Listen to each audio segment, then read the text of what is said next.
দর্শক স্বাগত আপনাদের সকলকে বিটিভি নিউজের সাপ্তাহিক আয়োজন প্রযুক্তি দুনিয়ায়। প্রতি সপ্তাহের মতো আজও আমি মেহনাজ মুন্নি আপনাদের সাথে আছি প্রযুক্তি দুনিয়ার সকল তথ্য নিয়ে। প্রতিদিনের জীবনযাত্রাকে সহজতর করার পাশাপাশি প্রযুক্তি কিভাবে বিভিন্ন খাতে নতুন দিগন্ত খুলে দিচ্ছে তাই নিয়ে আমাদের আজকের আয়োজন। চলুন শুরু করা যাক।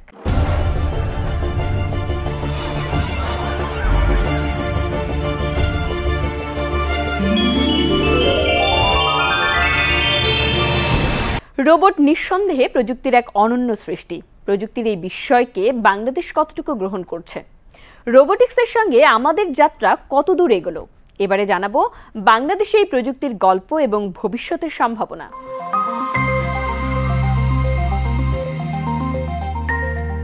রোবোটিক্স হলো বিজ্ঞান ও প্রযুক্তির একটি শাখা, যেখানে মেশিনগুলোকে মানুষের মতো কাজ করানোর জন্য ডিজাইন ও প্রোগ্রাম করা হয়।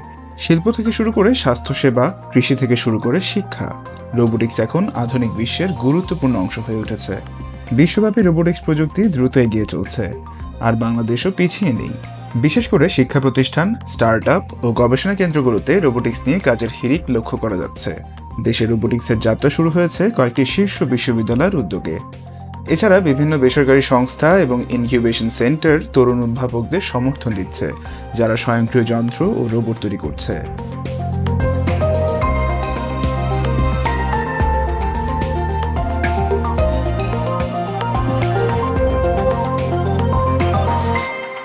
রোবোটিক্সের যাত্রায় পিছিয়ে নেই দেশের স্কুল কলেজের শিক্ষার্থীরাও। প্রতি বছরই দেশ থেকে একদল স্কুল কলেজ পড়ুয়া কিশোর কিশোরীরা অংশ নিচ্ছেন ওয়ার্ল্ড রোবট অলিম্পিয়াডে। বাংলাদেশ রোবট অলিম্পিয়াডের বুট ক্যাম্পে দেখা মিলল দেশের হয়ে পদকজয়ী এমন কিছু শিক্ষার্থীর। আমার ছোটবেলা থেকে এইটাই ধারণা যে একটা দেশে যদি ইনফ্রাস্ট্রাকচারের কথা বলি বা স্কিল ডেভেলপমেন্ট বা আমাদের ইন্ডাস্ট্রির কথা বলি, সো এখান থেকে আপনার মেকানিক্স, রোবোটিক্স, ইলেকট্রনিক্স এইগুলো অনেক বেশি ইনফ্লুয়েন্স রাখে। সো একটা দেশের যদি আমরা একটা উন্নয়নশীল দেশ থেকে উন্নত দেশে আমরা স্টেপ আপ করতে চাই, সো আমার মনে হয় যে রোবোটিক্স টেকনিক্যালি এই ফিল্ডটাই অনেক বেশি প্রয়োজনীয়। সো আমার ইচ্ছা আছে যে আমি ইঞ্জিনিয়ারিং যেই ফিল্ডেই কাজ করি না কেন, দেশের কাজে লাগুক বা দেশের উন্নয়ন করা সম্ভব এরকম কোনো একটা কাজে আমাকে নিজেকে নিয়োজিত করা। আমি যে টিমে কাজ করি, সো আমি মেইনলি মেকানিক্যাল যে পার্টটা ওইটাই মেইনলি ফোকাস করি, স্ট্রাকচার কী করে বানাতে হবে, আর্কিটেকচারাল পার্টটা এটা ফোকাস করি। আর গত 2-3 বছর যেহেতু আমরা একটা এআই রেভলিউশন দেখতে পেয়েছি, সো সেখান থেকে আমার এআইয়ের প্রতি একটা ডিফারেন্ট ইন্টারেস্ট জাগে। সো আমি এখন এআই নিয়ে বেশ কিছু কাজ করছি। AI দিয়ে more implementation করতে চাই robotics and try to make something different, because obviously আমরা সবাই জানি AI is taking over the world and future ওইটাই চলবে। So ওইটা থেকে I think mechanical like straight hardware যে পার্টগুলো আছে ওইটা থেকে কম্পেয়ার করলে যে ভিতরের যে কাজগুলো আছে inner workings, I feel like ওইটাতে আমার expertise বেশি, and in the future I would like to do something combining these things. Mechanical part, then structures গুলা বা সার্কিট্রি, এই দিকটাই বেশি পছন্দ। I am very interested in art, ওগুলোতে আমার আর্টিস্টিক সাইডসগুলো বেশি আমি পাই, দ্যাটস ওয়াই। এখন পর্যন্ত এই ক্ষুদে বিজ্ঞানীদের সুবাদে আন্তর্জাতিক রোবট অলিম্পিয়াডে বাংলাদেশ 83টি পদক জয় করেছে, যার মধ্যে 14টি স্বর্ণপদক। এই অর্জনের পেছনে রয়েছে দীর্ঘদিনের প্রস্তুতি। এ নিয়ে আলোচনা হয় বাংলাদেশ রোবট অলিম্পিয়াডের চিফ রোবোটিক্স কোচ মিশাল ইসলামের সঙ্গে। এখন বিশ্ববিদ্যালয় পর্যায়ে কয়েকটি শিক্ষা প্রতিষ্ঠানে রোবোটিক্স এবং মেকাট্রনিক্সের পড়াশোনার ব্যবস্থা আছে। এই ক্ষেত্রে ঢাকা বিশ্ববিদ্যালয় অগ্রণী ভূমিকা পালন করছে। এছাড়া যেমন যে কুয়েটে বা আরও কিছু জায়গাতে পড়াশোনার সুযোগটা তৈরি হয়েছে। সো এটা বিশ্ববিদ্যালয় পর্যায়ে। তার পাশাপাশি রোবোটিক্সের সারা পৃথিবীতে বিভিন্ন প্রতিযোগিতা হয়ে থাকে, এর বিভিন্ন প্ল্যাটফর্ম আছে। সেটার কারণে স্কুল কলেজ পর্যায়েও রোবোটিক্সের একটা প্রসার সেটি বেড়েছে, এবং এখন তুলনামূলকভাবে অনেক শিক্ষার্থী স্কুল কলেজ থেকেই রোবোটিক্সে আগ্রহী হচ্ছে, বিভিন্ন প্রজেক্ট বা রোবট তৈরি করছে, এবং বিভিন্ন আন্তর্জাতিক প্রতিযোগিতা যেমন আন্তর্জাতিক robot olympiad, world robot olympiad বা এর বাইরেও বিভিন্ন সম্মানজনক প্রতিযোগিতায় অংশ নিচ্ছে এবং মেধা স্বাক্ষর রাখছে। তো আমি যদি ছোট বাচ্চাদের অংশগ্রহণ বলি, এই যে আন্তর্জাতিক রোবট অলিম্পিয়াডে প্রতি বছর দক্ষিণ কোরিয়া, নিউজিল্যান্ড, অস্ট্রেলিয়া এরকম বড় বড় পরাশক্তির সাথে আমাদের বাচ্চারা কিন্তু অংশগ্রহণ করে সাফল্য রাখছে। তার মানে রোবোটিক্সে নিশ্চয়ই আমাদের একটা বড় সম্ভাবনা রয়েছে। বাংলাদেশের তরুণ প্রজন্ম এই প্রযুক্তিতে আগ্রহী হলেও দেশের রোবোটিক্স শিল্পের পূর্ণ বিকাশে রয়েছে কিছু চ্যালেঞ্জ। প্রযুক্তি উন্নয়ন, প্রয়োজনীয় যন্ত্রাংশের অভাব এবং গবেষণার জন্য পর্যাপ্ত তহবিলের ঘাটতি কিছু সীমাবদ্ধতা তৈরি করছে। তবে এসব চ্যালেঞ্জ পেরিয়ে বাংলাদেশের রোবোটিক্স খাত আগামী দিনে নিজেকে শক্তিশালী করে তোলার সম্ভাবনা প্রবল।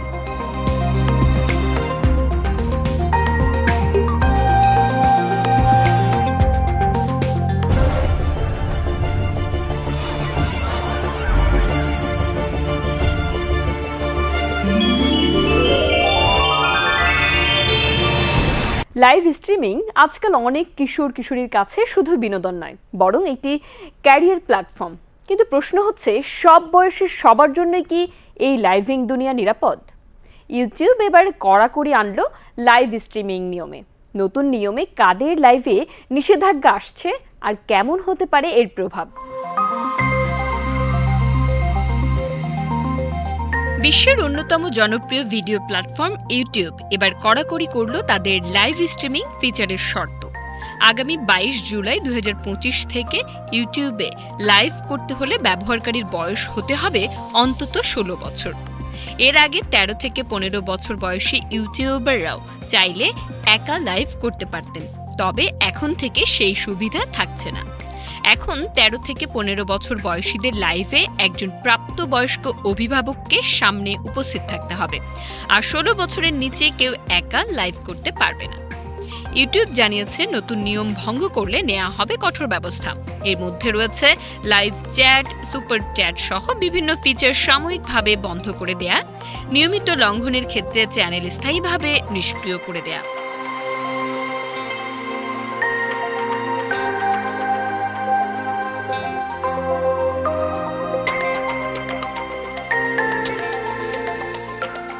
একাধিক চ্যানেল খুলে ফাঁকি দেওয়ার চেষ্টা করলে সেটিও হবে নীতিমালার লঙ্ঘন। ইউটিউব টিম জানিয়েছে, কোনো ইউটিউবারের লাইভ স্ট্রিম সরিয়ে দিলে তাকে ইমেইলের মাধ্যমে জানানো হবে। 16 বছরের নিচে কেউ যদি লাইভ করতে চায় তাহলে তার চ্যানেলে একজন প্রাপ্তবয়স্ক ব্যক্তিকে ম্যানেজার, এডিটর অথবা মালিক হিসেবে যুক্ত করতে হবে। শুধু তাই নয়, লাইভ চলাকালীন ওই প্রাপ্তবয়স্ক ব্যক্তিকে ক্যামেরার সামনে সরাসরি উপস্থিত থাকতে হবে এবং স্ট্রিমের গুরুত্বপূর্ণ অংশে থাকতে হবে। বিশেষজ্ঞদের মতে এই পরিবর্তনের মূল কারণ অনলাইন নিরাপত্তা নিশ্চিত করা। কিশোর বয়সী ইউজারদের মধ্যে সাইবার বুলিং, অনলাইন হ্যারাসমেন্ট এবং ব্যক্তিগত নিরাপত্তার মতো ইস্যু বাড়ছে বলেই ইউটিউব এমন সিদ্ধান্ত নিয়েছে।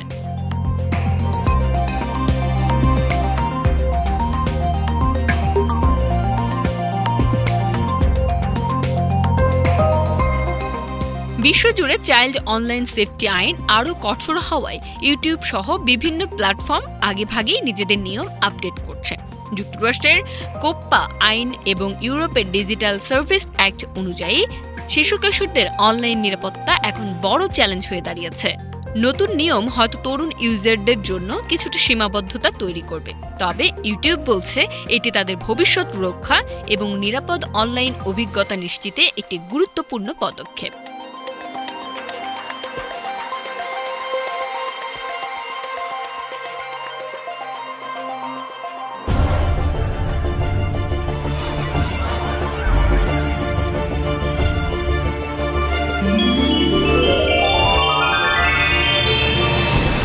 স্পার্ককিটি নামের একটি ম্যালওয়্যার বর্তমানে স্মার্টফোন ব্যবহারকারীদের জন্য বড় ধরনের সাইবার ঝুঁকি হয়ে দাঁড়িয়েছে। এটি ভুয়া অ্যাপের মাধ্যমে ফোনে প্রবেশ করে ব্যক্তিগত তথ্য ও অর্থ চুরি করছে। আমাদের আজকের প্রতিবেদনে থাকছে এই ম্যালওয়্যার সম্পর্কিত সব গুরুত্বপূর্ণ তথ্য এবং সতর্কতামূলক পরামর্শ, জানাচ্ছি বিস্তারিতভাবে।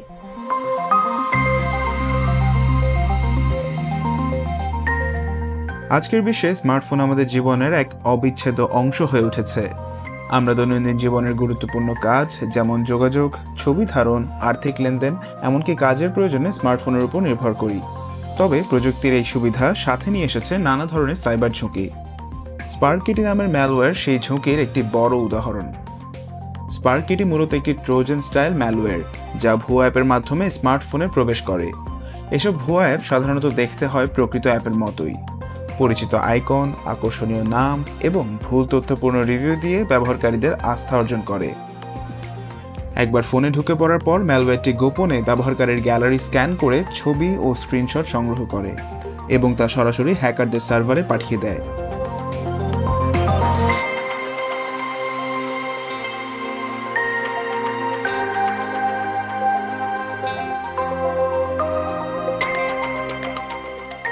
ব্যবহারকারীর ব্যক্তিগত মুহূর্তের ছবি থেকে শুরু করে গুরুত্বপূর্ণ তথ্য সহ ক্রিপ্টো ওয়ালেটের রিকভারি ফ্রেজও হাতিয়ে নিতে পারে এই ম্যালওয়্যার।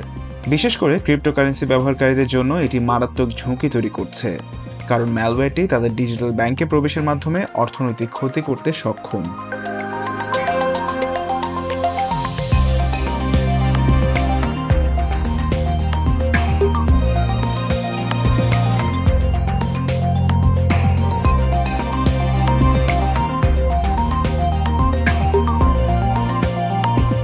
সাইবার সুরক্ষা বিশেষজ্ঞরা সতর্ক করে দিয়েছেন, শুধুমাত্র অফিসিয়াল অ্যাপ স্টোর থেকেই অ্যাপ ডাউনলোড করতে হবে এবং কোনো অ্যাপ যদি অস্বাভাবিকভাবে গ্যালারিতে প্রবেশের অনুমতি চায় তাহলে সেই অনুমতির ব্যাপারে সতর্ক হতে হবে। তাছাড়া মোবাইলে নিয়মিত অ্যান্টি ম্যালওয়্যার সফটওয়্যার ব্যবহার করে স্ক্যান করাও অত্যন্ত জরুরি। এর মাধ্যমে ম্যালওয়্যার শনাক্ত ও নিষ্ক্রিয় করা সম্ভব। ডিজিটাল যুগে প্রযুক্তি যেমন আমাদের জীবনকে সহজ করছে, ঠিক তেমনি সচেতন না হলে তা বিপদের কারণও হয়ে দাঁড়াতে পারে। তাই ব্যক্তিগত তথ্য সুরক্ষায় সবাইকে আরও বেশি সচেতন ও সাবধান থাকার আহ্বান জানানো হচ্ছে।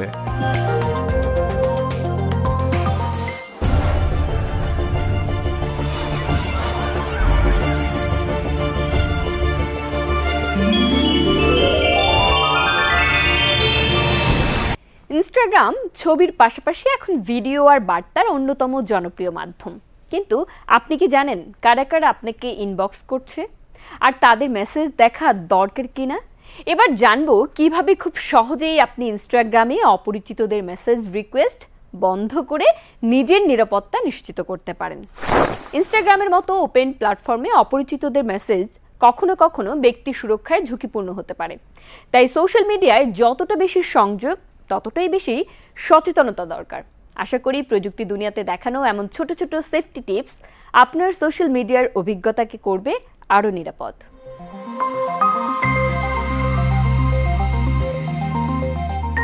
বর্তমান প্রজন্মের অন্যতম জনপ্রিয় সোশ্যাল মিডিয়া প্ল্যাটফর্ম 2010 সালে যাত্রা শুরু করা অ্যাপটি এখন মেটার অধীনে পরিচালিত হচ্ছে। 2025 সালের হিসেবে বিশ্বজুড়ে এর ব্যবহারকারীর সংখ্যা প্রায় 2.5 বিলিয়ন।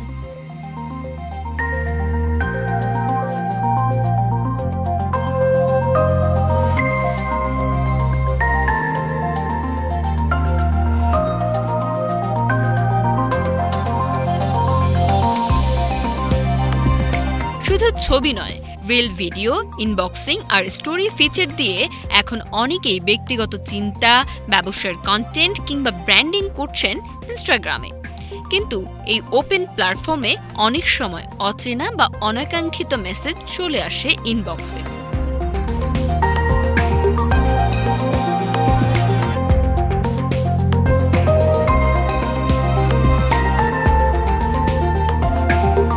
যার মধ্যে থাকতে পারে স্প্যাম কিংবা বিরক্তিকর বার্তা। এমন পরিস্থিতিতে নিজের প্রাইভেসি বজায় রাখতে অনেকেই খুঁজে ফেরেন সহজ সমাধান।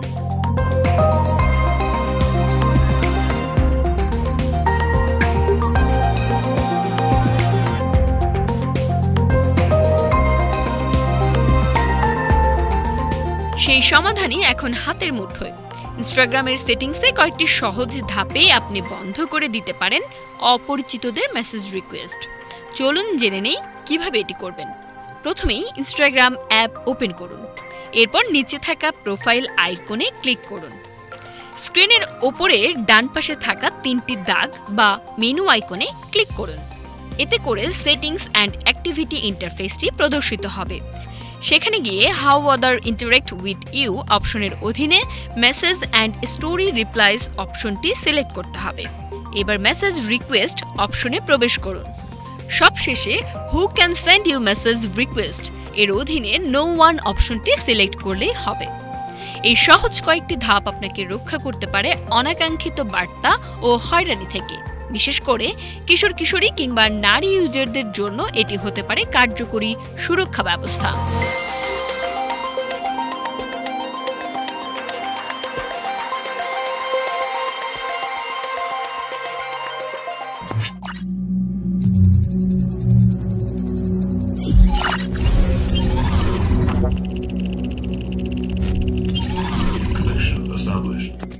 জার্মানির এক হাসপাতালে রান্নাঘরে কাজ করছে রোবট। দিন রাত 24 ঘন্টা প্রায় 3000 লোকের খাবার রান্না করে এই রোবট। ভবিষ্যতে শ্রমিক সংকট কমাতে এবং সর্বোচ্চ সেবা নিশ্চিত করতে রোবট রান্নাঘর আরও বেশি ব্যবহৃত হতে পারে, এটাই বলছেন সংশ্লিষ্টরা। বিস্তারিত জানাচ্ছি এবারের প্রতিবেদনে।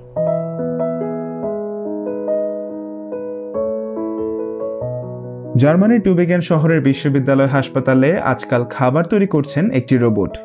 এই রোবটের 2 হাত এবং অত্যাধুনিক কৃত্রিম বুদ্ধিমত্তা প্রযুক্তি রয়েছে, যা একই সময়ে 8টি খাবার রান্না করতে সক্ষম। দিনে প্রায় 3000 খাবার তৈরি করতে পারার পাশাপাশি এই রোবট তাত্ত্বিকভাবে 24 ঘন্টা সক্রিয় থাকতে পারে। হাসপাতালে রাতের শিফটে কাজ করা কর্মীদের জন্য এই রোবট এক বিপ্লব, কারণ রাতের অন্ধকারে যখন কোনো খাবারের দোকান খোলা থাকে না, তখন এই রোবট থেকে তাজা খাবার পাওয়া যায়। And above all, we wanted to give our staff the opportunity to get healthy food quickly outside of canteen hours. এই রোবটটি তৈরি করেছে হামবুর্গের স্টার্টআপ প্রতিষ্ঠান গুড বাইটস। প্রতিষ্ঠানটির পক্ষে কেভিন ডয়েটমার্ক বলেন, আমরা চাই মানুষ যেন দিনের যে কোনো সময়, বিশেষ করে রাতের শিফটে টাটকা খাবার খেতে পারে। হাসপাতালে প্রায় 12,000 কর্মী রয়েছেন এবং প্রতি বছর 4 লাখেরও বেশি রোগী ও তাদের পরিবারকে খাবার সরবরাহ করতে হয়। 24 ঘন্টা খাবারের প্রয়োজনীয়তা মেটাতে এই রোবট গুরুত্বপূর্ণ ভূমিকা পালন করছে। Also, the vegetables and the pasta was al dente. That was really good. Today it was a bit too much of the chickpeas. হাসপাতালের কমার্শিয়াল ডাইরেক্টর ড্যানিয়েলা হার্শ জানান, রোবট রান্নাঘর এক সময় পিৎজা ডেলিভারির মতো পরিষেবা প্রতিস্থাপন করবে। এখন রাতভর প্রায় 40 বার পিৎজা ডেলিভারি হয়, যেখানে রোবট বিকল্প হয়ে উঠেছে। It's not about replacing employees, it's about operating the robot with staff we don't have. It's becoming increasingly difficult for us to find labour or even skilled workers to work in our canteens, so the robot is simply a totally sensible addition for us. তবে খাদ্য ও catering ইউনিয়নের প্রতিনিধি mark বাউমাইস্টার বলেছেন, খাদ্য পরিষেবা খাতে অধিকাংশ কাজ সাধারণত 9টা থেকে 5টার মধ্যে হয় না। অতিরিক্ত সময় কাজ করার জন্য কর্মীদের প্রায়ই ওভারটাইম দেওয়া হয় না এবং বেতনও অনেক ক্ষেত্রে কম। ভবিষ্যতে রোবট ব্যবহার হবে এমন কাজে যা মানুষের কাছে কম আকর্ষণীয়। তিনি বলেন, রোবট শ্রমিকদের বিকল্প নয়, বরং পরিপূরক।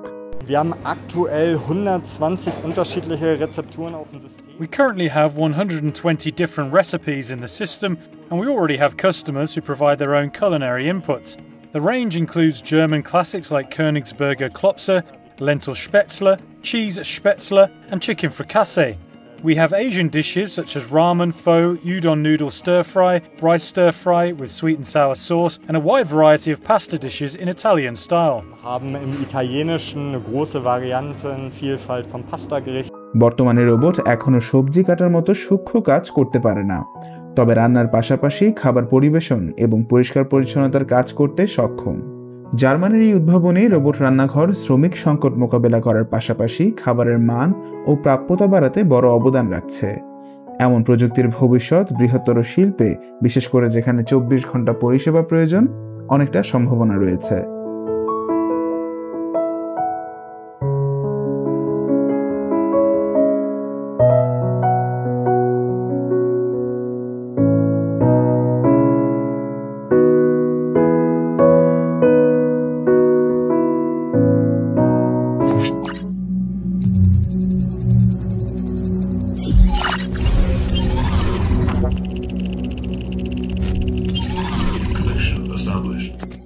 দর্শক, দেখতে দেখতে চলে এসেছি আজকের অনুষ্ঠানের শেষ প্রান্তে। প্রযুক্তি ও উদ্ভাবনের বিশেষ কোনো গল্প জানতে আগ্রহী হলে আমাদের মেইল করুন www.starlink.com/map এই ঠিকানায়। আগামী পর্বে আবার দেখা হবে প্রযুক্তি দুনিয়ার আরও অসাধারণ খবর আর নতুন উদ্ভাবন নিয়ে। ততক্ষণ পর্যন্ত সবাই সুস্থ থাকুন এবং প্রযুক্তির সাথে নিরাপদে এগিয়ে চলুন। আল্লাহ হাফেজ।